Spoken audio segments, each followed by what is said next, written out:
Bonjour et bienvenue sur ma chaîne. Aujourd'hui, je vais vous lire un article paru dans le magazine Féminitude qui a retenu toute mon attention.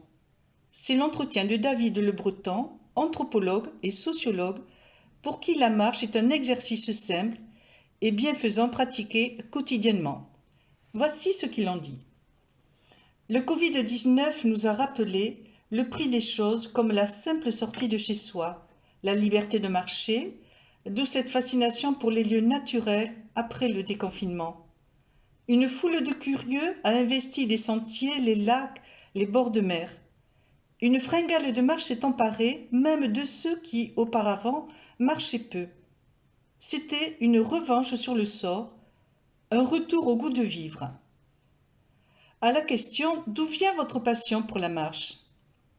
Au début, la marche était plutôt associée à des moments douloureux de mon adolescence. Je m'interrogeais beaucoup sur mon existence.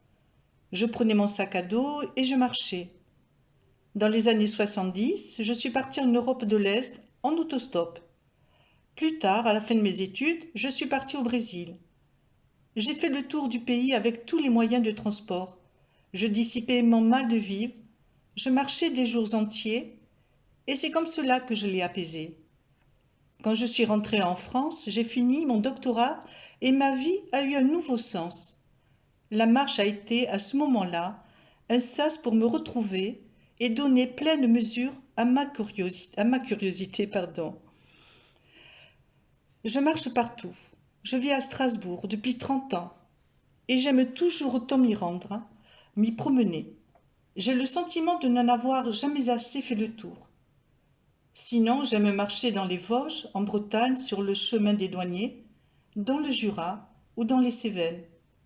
Comme j'ai la chance de voyager régulièrement pour mes besoins professionnels, j'en profite aussi pour marcher dans les villes où je séjourne pour mieux m'en imprégner. C'est plus facile en marchant qu'à vélo ou en voiture. La marche est le meilleur moyen de découvrir un lieu, pas seulement une ville. Lorsque je le peux, je privilégie quand même les lieux naturels.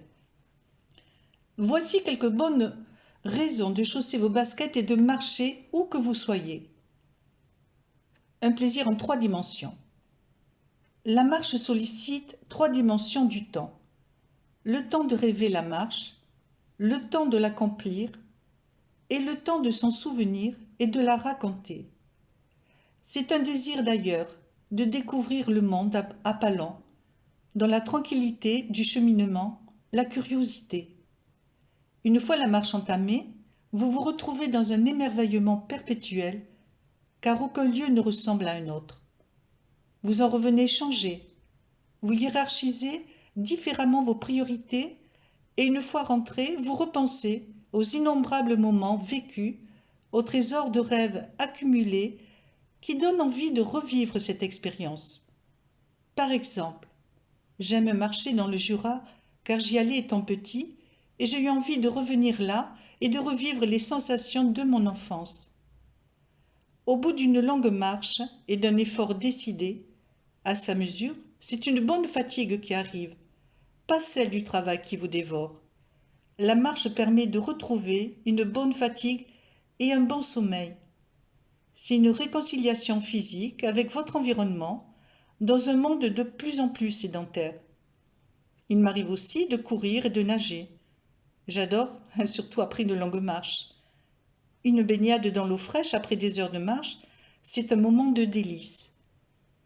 Marcher, c'est laisser derrière soi les soucis de tous les jours, cesser de ruminer, relativiser ses problèmes et aller au-devant d'un monde que vous ne connaissez pas encore. Votre esprit se libère, vous pensez à 1000 choses. C'est un second souffle au regard d'une vie quotidienne surchargée, un lâcher-prise, un moyen de ne pas ruminer le tracas d'une journée de travail, une multitude de découvertes ou de redécouvertes. C'est aussi un moyen de résoudre des problèmes, car vous ne pensez plus à vos impasses et des issues se révèlent naturellement.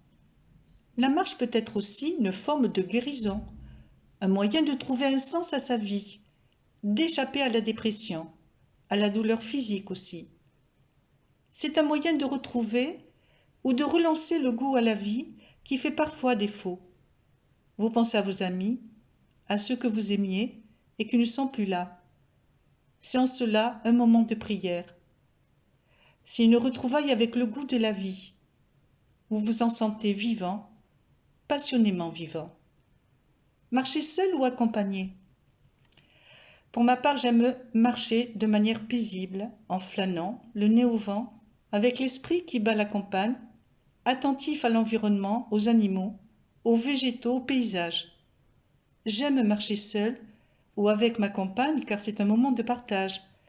C'est un formidable moment de retrouvailles pour un couple et de transmission pour les enfants quand ils accompagnent leurs parents.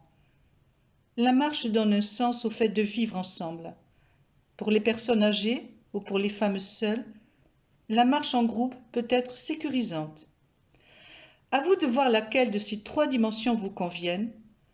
Et écoutez, chaussez vos baskets et bonne marche. À très bientôt. Merci pour votre écoute. Au revoir.